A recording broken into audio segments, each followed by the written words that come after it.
It's time to check Adam's voicemail. Hey Adam, Tim from Arizona. I was watching Jeopardy last night, and your picture came up on the screen. It was some category about left-handed people, I don't know. But you really made the big time when you're an answer on Jeopardy. Get it on. You can leave us a message at 888-634-1744. Oh, yeah. Yeah, you and Ned Flanders. That's awesome. Me and Ned Flanders. It's awesome until they have no idea who you are. Yeah, and then of course. Then it gets embarrassing. Yeah, they're like, they name off three other people that definitely aren't you. Who got the answer? Well, actually, let me rephrase that. What number were you? So they say suspected of left-handedness. Were you the $1,000 question? Were you the $1,200? I don't. I believe it was the $2,000. Ooh, that's the problem. You do like the Masked Singer, and they go, he hosted the Man Show. Doug Stanhope? No, I'm out of ideas. And then you go, oh, now I feel bad. Here is your Jeopardy answer. You have the answer. This man of many media, including TVs to catch a contractor, confesses when he talks about having to use a right-handed saw. So all they gave you, and that was pretty much the response. Yeah. That was what happened in Jeopardy. They didn't know? Bullshit, really? Well, all they said was catch a contractor, right? Yeah. They had no other shows. Correct. So you would only get, all you would get if you were in the clue department. And by the way, my mom wouldn't have gotten this. Yeah. No way. No. But if you said, I'm sorry. If you said, read it one more time because it's pretty limiting. Stand by. But I guess there is a right-handed and left-handed saw because of the way your grip palms so there is. Definitely. Okay, Well, but in the movie Step Brothers,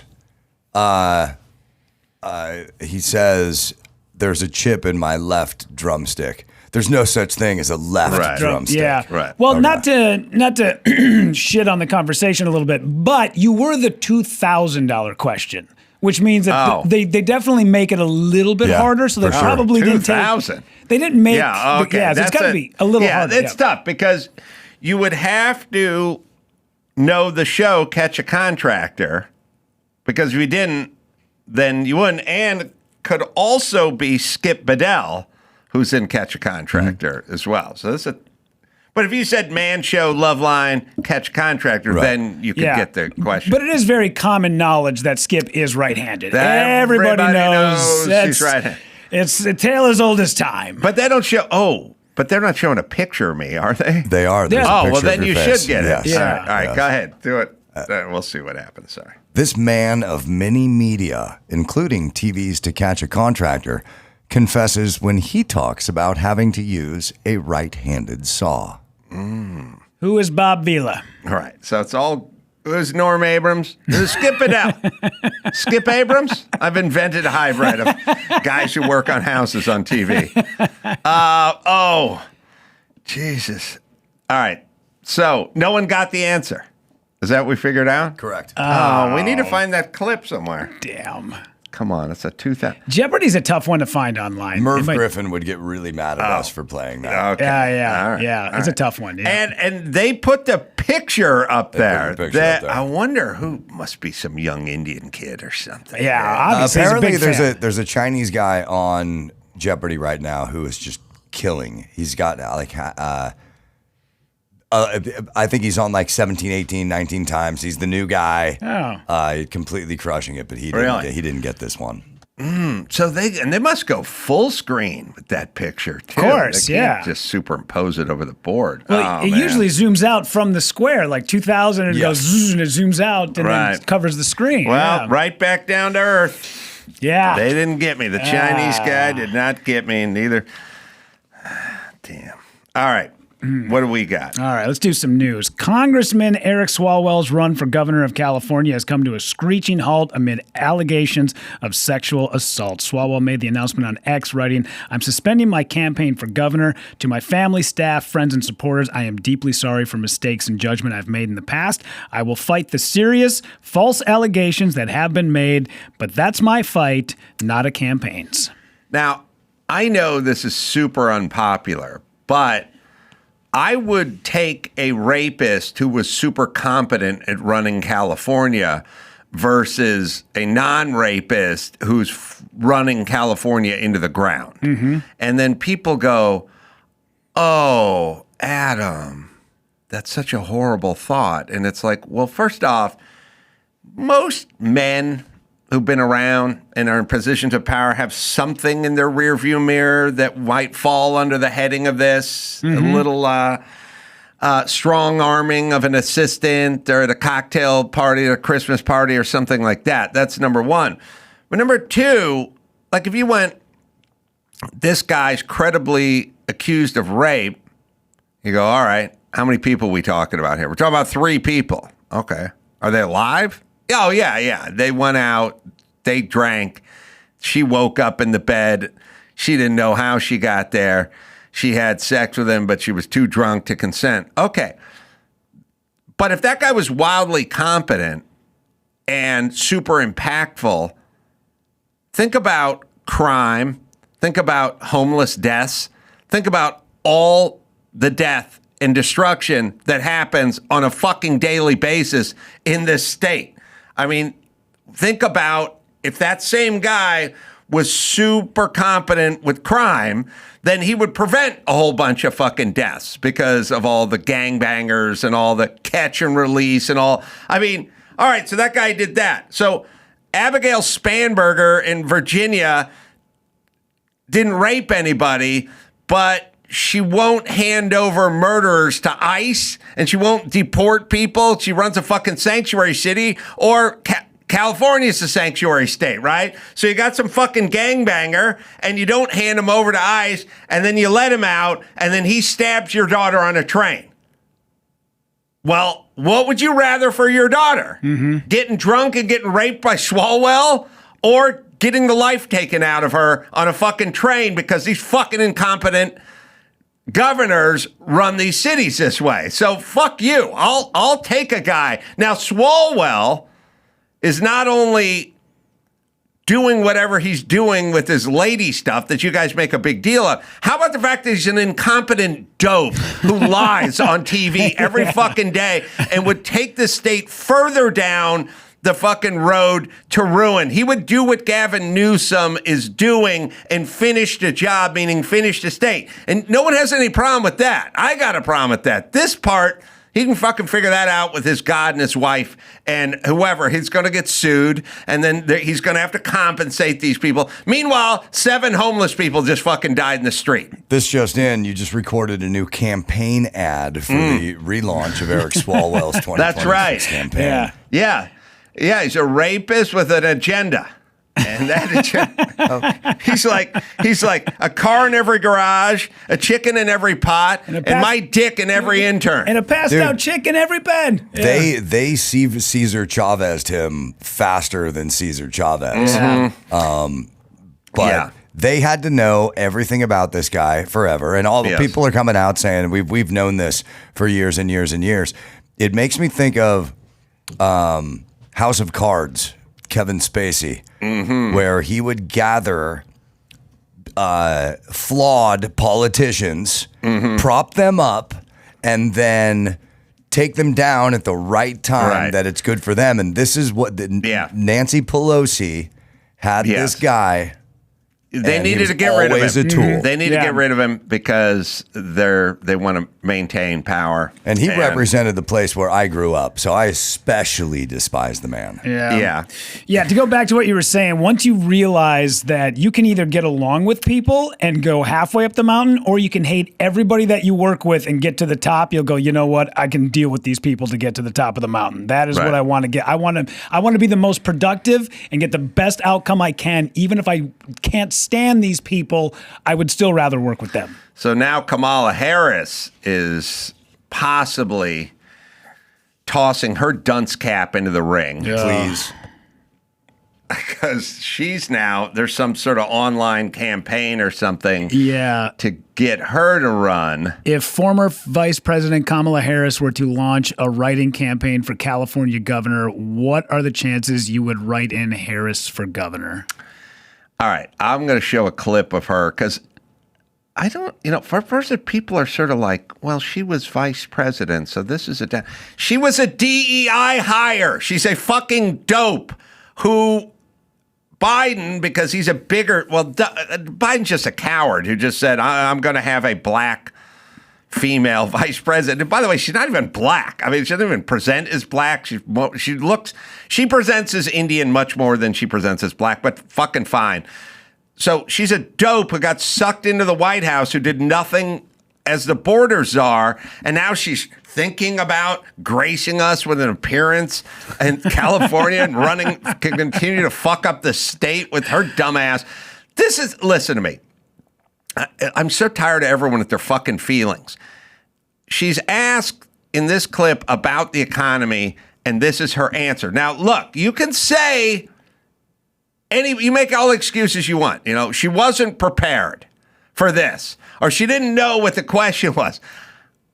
I don't give a fuck. She's a politician. She wants to make policy, and she has no fucking thoughts in her head. Yeah. And this is a very basic question. What's going on with the economy? And here's her answer. What else are you going to do to fix this problem with inflation? All right, thank you. Well, let's start with this. Prices have gone up, and families and individuals are dealing with the realities of that bread costs more, that gas costs more. And we have to understand what that means. That's about the cost of living going up. That's about having to stress and stretch limited resources. That's about a source of stress for families. Hold on, you got to pause it for a second. First off, it's the hands are all over the place, just like Gavin Newsom, just like his flunky wife. The hands, there's hands everywhere. You can also see her she keeps glancing down because she's looking for a note. Yeah. She has a card that says economy on it, or she has one that says border and one says taxes and one says kind of. Do you think she's killing time right here? Absolutely. She's doing. When you're doing a TV show and the guy behind the camera, the producer's going stretch, because the guest is running late. That's an interesting question because questions are very interesting. Yeah. You can always tell when somebody's eyes go up and they're not really looking at anything. Right. That's the gears in their head grinding. Yes. Yeah. Run it from the beginning. We'll watch her. She's killing time. She's using her hands and she's looking for her notes. But by the way, if you're going to be the vice president or you'd like to be the president, have some thoughts about inflation. Yeah, you're supposed to know about this stuff. Right. What else are you going to do to fix this problem with inflation? All right, thank looking you. Looking down. Well, let's start with this. Eyes up. Yep, still up. Prices have gone up. Prices are up. Okay. And families and individuals are dealing with the realities of looking down, looking for notes. Bread costs more, that gas costs more. Uh-huh. And we have to understand what that means. That's about the cost of living going up. That's about having to stress and stretch limited resources. That's about a source of stress for families that is not only economic, but is on a daily level, something that is a heavy weight to carry. So it is something that we take very seriously. Very seriously. And we know from the history of this issue in the United States that when you see these prices go up, it has a direct impact on the quality of life for all people in our country. So it's a big issue, and we take it seriously. And it is a priority, therefore. Hold on. It's not such a big issue that I have an answer. Yeah. Remember when Gavin Newsom came in here and his big issue was black and brown people don't have access to checking accounts? That's his big issue. I pressed him for 20 minutes on an answer to his big issue. No answer. They just, because it does, yeah. Rudy, Yes. I got a big issue. Okay.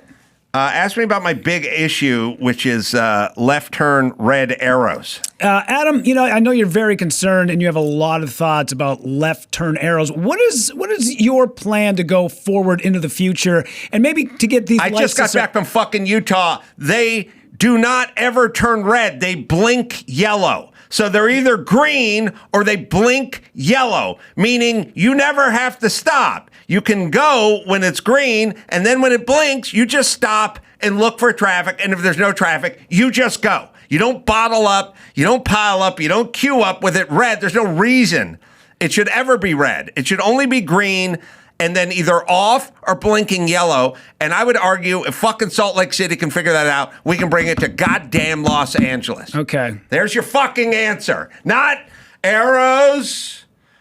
Robin Hood had an arrow. Some are red, some are green, some are yellow. William Tell had an arrow. There was a guy named Errol Flynn.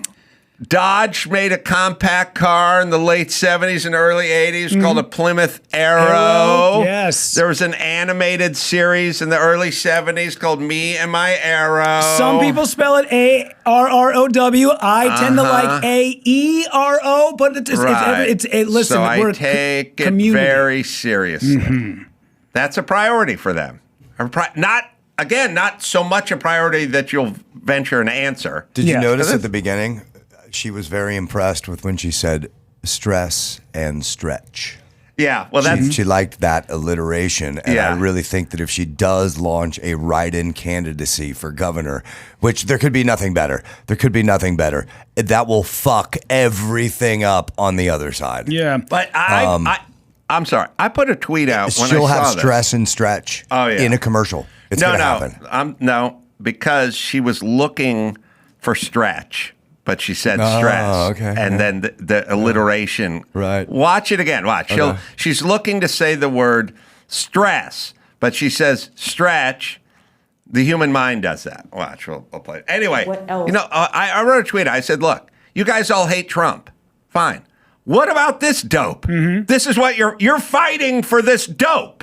So let's forget about Trump and all his foibles and all his tweets and forget everything Trump does. You wanted this.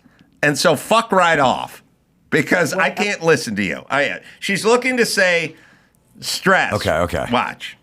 What else are you going to do to fix this problem with inflation? All right, thank you. Well, let's start with this. Prices have gone up, and families and individuals are dealing with the realities of that bread costs more, that gas costs more. And we have to understand what that means. That's about the cost of living going up. That's about having to stress and stretch limited resources. That's about a source of stress for families that is not only... That's the point. She doesn't say anything. Now, here's the real question. Why is this attractive? It is so attractive. I'm telling you, this is the problem with women. Women like this shit. Women like, we're talking about nothing forever and nothing ever changes, but we're talking about it. This is a estrogen influx. There's no other way to describe this because this fucking never worked in the past. And for some reason, the chicks love it. And you know who loves this? By the way, you know who loves nothing talk the most? Yeah. Black women. Black women love nothing talk. And that's why they vote 92% Democrat, because they're the fucking word salad talkers. Okay, but honestly, how would you fight the argument, though, that Kamala slays? Yeah. She's brat, right? Is she brat or is she slang? Yeah. If that was the David Beckham, Victoria Beckham scene, he would just peek his head in and go, be honest. And then it would just boil down to her just going, I don't know what the fuck I'm talking about. But by the way, the person asking the question has to go, I didn't ask for a description of what inflation was. I asked about how you are going to eradicate it or fight it or bring it down. Yeah. All right, whatever you got next. All right, so sad day around Carolla One Digital, but television producer and puppeteer Sid Croft, the co-creator of Land of the Lost and HR Pufnstuf, has passed away. He was 96 years old. I know he was a good friend of yours. Yeah, it was a very sweet soul, interesting guy. It started because I used to make fun of Sid and Marty Krofft constantly Yeah. because they created some of the worst art ever created. Yeah, we Really? watched. Wait, Yeah. Dawson. There's a Sid and Marty Krofft section in Yes, there 50 is. Years Will All Be Chicks, I think, where all I do is attack them. And then Sid, who's a very gentle soul, who started off as a puppeteer. Yeah. Back when that was a job. And was the toast of Paris, and that like opened for Judy Garland and stuff. Like, I mean, look, he's 96, so he's working in the 50s, you know, and even before that, and so he's been there, done that. Everyone, and he's just an interesting, eclectic guy. His brother, who he doesn't like, was kind of the businessman douche who was taking all the money. These guys, at some point, we're like producing every third show on TV. My argument was Land of the Lost and H.R. Puffin. It was really Sigmund and the Sea Monster was probably like the worst TV. Some of the stuff, some of the worst art ever created. Yeah. So then I would attack them, and then at some point, Sid got wind of it, and Sid came in to talk about it. And we had a nice conversation. He's a very gentle soul. It didn't change my opinion on my childhood watching their creations, but it shed a little light on the fact that he was this really creative talent.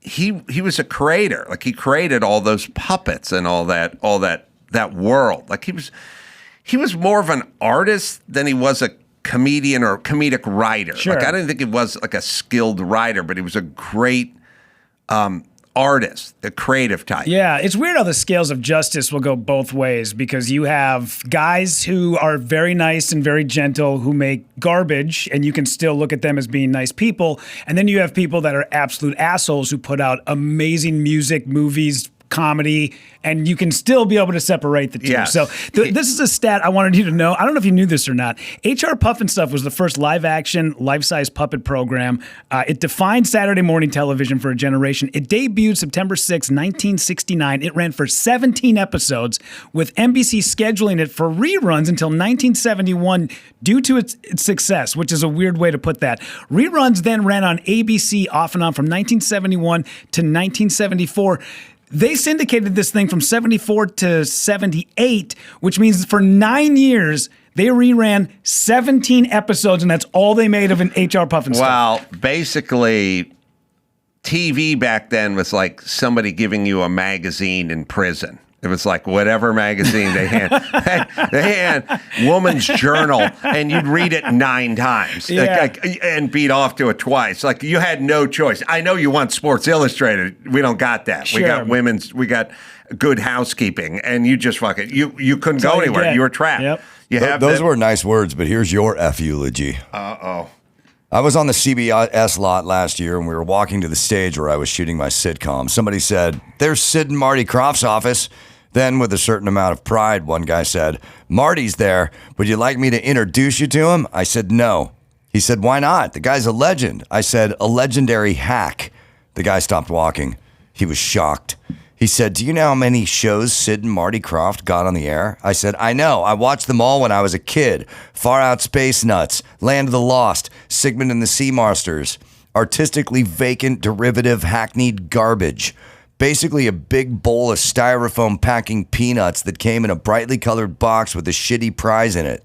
He said, "How can you say that? The guy's a pioneer. He's 85 and still at work every day." I said, "Hard at work doing what? Warming over steaming piles of cat shit like Land of the Lost so that a new generation's IQ can be collectively lowered while this imbecile hammers another check?" Then he said, "Why are you so angry at Sid and Marty Krofft?" I said, "Because idiots like you are trying to turn these guys into deities. They're rich. Isn't that enough? They came around during a time when there was no competition and monopolized Saturday mornings with shows like Sigmund and the Sea Monsters, one of the worst shows, nay, one of the worst creative endeavors ever undertaken. And now they want respect? I'll give you 2 scenarios. One is actually One is they actually thought they were artists and that the shit they were crapping out on every Saturday morning was good, which makes them delusional hacks. Or two, as I suspect, they knew they were providing shit. They knew the checks would clear. They didn't give a fuck, which would make them evil hacks. We'll miss you, Sid. I stand by many of those words. Yeah. Their work was horrific. But he was a gentle, kind guy who had a wonderful imagination. I went to his house. Yeah, cooked you dinner, right? Cooked me dinner. It was awesome. He had a whole big tree house. He lived in the hills. He loved it. So, Sid, you're a gentle soul. You lived a life, man. I mean, the guy's worked for 75 years. And he'll be missed. Yeah. All right. What else we got? Let's do this one real quick because it's a fun video to watch, and I want to get your thoughts on it. Sabrina Carpenter was put on blast by some fans for giving her honest reaction to a Coachella fan that she heard yodeling over her performance at Coachella this weekend. Here's the video.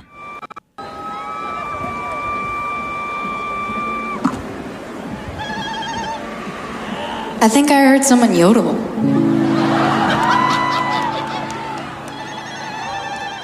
Is that what you're doing? I don't like it.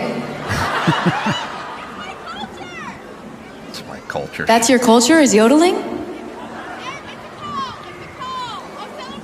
All right, shut up, we're bitch. good here. I don't give a fuck about your culture. Yeah, so- Buy a fucking ticket and shut up and let the bitch play her keyboard. Yeah. Did you notice the stage and all this stuff that's on it, like microphones and instruments? Yeah. Well, she's being called Shut up. Islamophobic because this is called Zaruta. It is a form of celebration where she yells "my culture." The problem is if there was like some Christian dude in the back with like a set of lederhosen on, and then that dude was out there, they'd go, "Hey, shut the fuck up and get to the back of the crowd. Stop interrupting." Don't you notice she's at it's not like the crowd, there's a whole band. It's her at a piano having a nice somber moment. Can you just shut your mouth and not be an asshole? Yes. And also, no one gives a fuck about your culture. Shut up. Yeah. Listen, I am so this between Islam and the LGBT or the trans, I've got an impacted ass full of all you. I don't shut the fuck up. I don't need to think about you every 10 minutes. And if you want to be offended, go back to your shithole country and be offended there where you'll be beheaded. Yeah.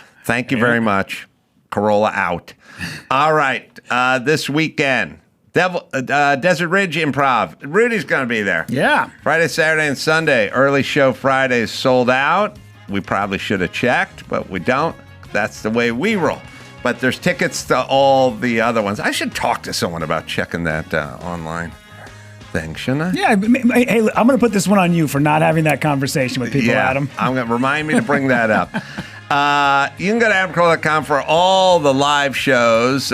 John Crist, you can go John Crist Comedy. Rudy, what's your website? Yeah, RudyPavichComedy.com. So, till next time, it's Adam Carolla for Rudy Pavich and John Crist saying mahalo.